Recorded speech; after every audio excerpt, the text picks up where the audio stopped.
रामचरितमानस शास्त्रिक बालकांड। ओम समस्तनुधर अनुल अति सुख आहुति लेहि विप्रवेश धरि वेद सब कही विवाह विधि तेहि। हवन के समय अग्निदेव शरीर धारण करके बड़े ही सुख से आहुति ग्रहण करते हैं और सारे वेद ब्रह्मांड का वेश धरकर विवाह की विधियां बताए देते हैं।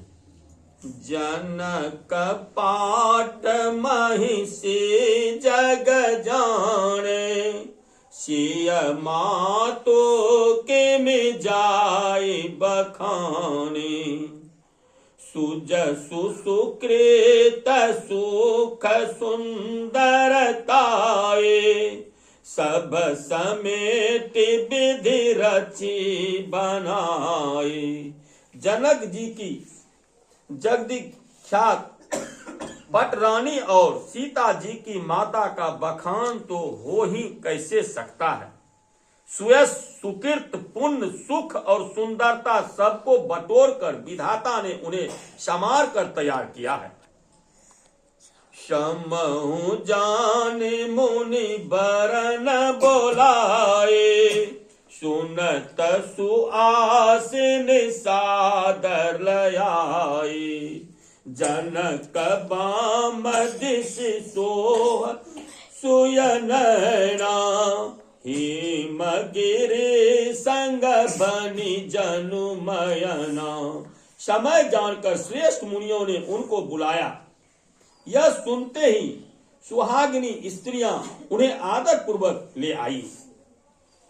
सुनैना जी जनक जी की पट रानी जनक जी की बाईं ओर ऐसी सो रही है मानो हिमाचल के साथ मैना जी शोभित हो। कनक कलश मणि को पर रोड़े सुचि सुगंध मंगल जल पूरे। निज कर मुदित राय अरुराणे धरे राम के आगे आने।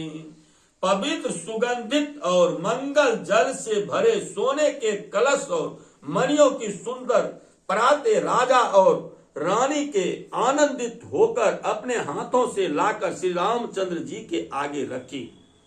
पढ़हि वेद मुनि मंगल बाणे गगन सुमन झरि अवसरु जाने।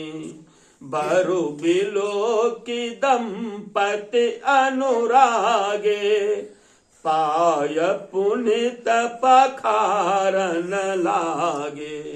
मुनि मंगलवाणी से वेद पढ़ रहे हैं। सु अवसर जानकर आकाश से फूलों की झड़ी लग गई है। दुल्हा को देखकर राजा रानी प्रेम मगन हो गए और उनके पवित्र चरणों को पखारने लगे। लागे पखारन पाय पंकज प्रेम तन फूल कावली।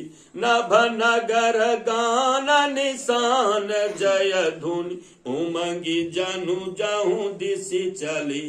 जे पद सरोज मनोज अरु उर सर सदेव विराजहि।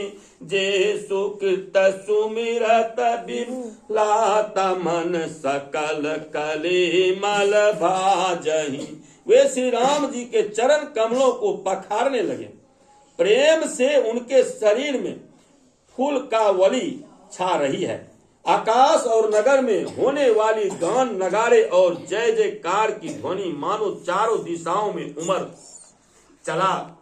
जो चरण कमल कामदेव के शत्रु श्री शिव जी के हृदय रूपी सरोवर में सदा ही विराजते हैं, जिनको एक बार भी स्मरण करने से मन में निर्मलता आ जाती है और कलयुग के सारे पाप भाग जाते हैं। जे परसि मुनि बनिता लही गति रही जो पात कमाई मकरुंद जिनको शंभु सिर सुचिता अवधि सुर बर नहीं करी मधुप मन मुनि जोगी जन जे सही अभिमत गति लहे ते पद पराखत भाग्य भाजन जन कुजय जय सब कहे। जिनका स्पर्श पाकर गौतम मुनि की स्त्रियां अहिल्या ने जो पापमयी थी परम गति पाई, जिन चरण कमलों का मकरंद रस गंगा जी शिव जी के मस्तक पर विराजमान है, जिनको देवता पवित्रता की सीमा बताते हैं, मुनि और योगी जन अपने मन को भौरव बनाकर जिन चरण कमलों का सेवन करके मनोवांछित गति प्राप्त करते हैं, उन्हीं चरण को भाग के पात्र बरभागी जनक जी धो रहे हैं। यह देखकर सब जय जयकार कर रहे हैं। बर कुमारी करतल जोरी साखो चारु दोई कुल गुर करे भयो पानी गहनु बिलो की विधि सुर मनुज मुनि आनंद भरे सुख मूल दुलहो देखी दंपति पुलकतन हुलस्य हुयो करिलोक वेद विधानु कन्या दानु निर्भूषण कियो। दोनों कुलों के गुरु वर और कन्या की हथेलियों को मिलाकर साखो च्वार करने लगे। पानी ग्रहण हुआ देखकर ब्रह्मादि देवता मनुष्य और मुनि आनंद में भर गए। सुख के मूल दुल्हा को देखकर राजा रानी का शरीर पुलकित हो गया और हृदय आनंद से उमंग उठा।